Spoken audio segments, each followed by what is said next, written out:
ஜனதா கட்சி கொடி கட்டினா அதை see the police has become just the boy scout of DMK. It has become the boy scout of DMK. தயவு செய்து காவல்துறை அதிகாரிகள் உங்கள் எல்லையை புரிந்து செயல்படுங்கள். இல்லைன்னா என்ன ஆகும் நான் ரொம்பவெல்லாம் சொல்ல விரும்பல. 75 77 திருமதி இந்திரா காந்தியின் சர்வாதிகார நெருக்கடி நிலை ஆட்சியிலே இங்க இருக்கின்ற ரொம்ப பேருக்கு தெரியாது.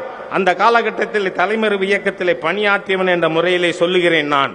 அந்த காலகட்டத்திலே அத்துமீறிய அதிகாரிகள் நடவடிக்கைக்கு உள்ளானார்கள் 77க்கு பிறகு. அந்த மாதிரியா 2006 ஏப்ரலுக்கு பிறகு இன்னைக்கு பாரதிய ஜனதா கட்சியின் கொடியை அவுக்கிற ஒரு அதிகாரிக்கும் தக்க பதிலடி பாரதிய ஜனதா கட்சி அடங்கிய அரசாங்கம் கொடுக்கும், என்டிஏ கொடுக்கும். உங்க லிமிட்டை உணர்ந்து செயல்படுங்கள். ஏன்னா இன்னைக்கு இந்து சமுதாயத்தை இழிவா பேசுகின்ற ஒரு அமைச்சருக்கு எதிராக நடவடிக்கை எடுக்க சொல்லி முயற்சிகள் நடந்து கொண்டு இருக்கிறது. அவங்க டிஎன்ஏ அப்படிங்க. ஈவேராவிலிருந்து நான் சொல்லுகிறேன், இந்து மதத்தை பரிகாசம் செய்வது தமிழ்நாட்டில் ஃபேஷனா போச்சு. அது பொன்முடிதான் கடைசி நபரா இருக்கணும். இனிமே எந்த பயலும் இந்து மதத்திற்கு எதிராக பேசுவதற்கு துணிய கூடாது. அந்த அளவிற்கு பெண்கள் வீதியிலே இறங்கி இருக்கிறார்கள். நிச்சயமா சொல்றேனா, இந்துக்களை இன்னைக்குமே சொல்றேன், பாம்புன்னா சீரணும், இல்லைன்னா பாம்பு அடிச்சிடுவான்.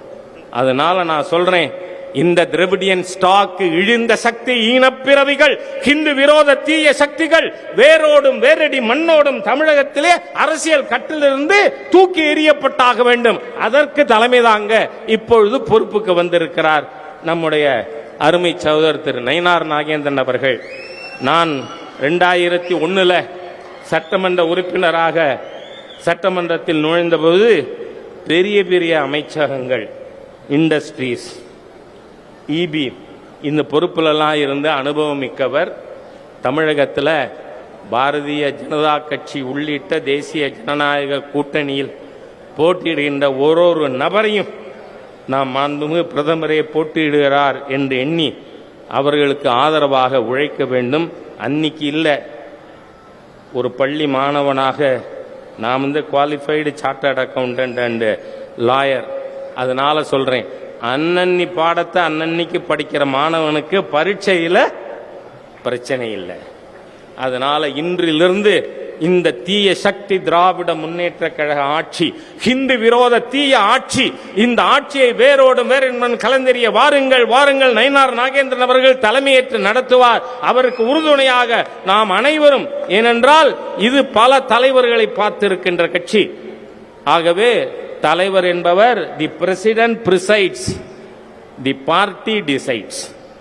ஆகவே தலைவர் என்பவர் நமக்கு தலைமையேற்று முதல்ல போற, ஏனென்றால் முதல் ஜம்மு காஷ்மீரை காப்பாற்றுவதற்கு அன்றைய தலைவர் டாக்டர் ஷாம பிரசாத் முகர்ஜி களப்பலியானது. தலைவன் முதல்ல தொண்டனை விட்டு முன்னாடி போன்னு சொல்லிட்டு பின்னாடியே இருந்து குடும்பம் தலைமுறையாக நீங்கள் சொத்துக்களை அனுபவித்துக் கொண்டிருக்கிற கருணாநிதி குடும்பம் இல்லை பாரதிய ஜனதா கட்சியிலே இருப்பவர்கள்.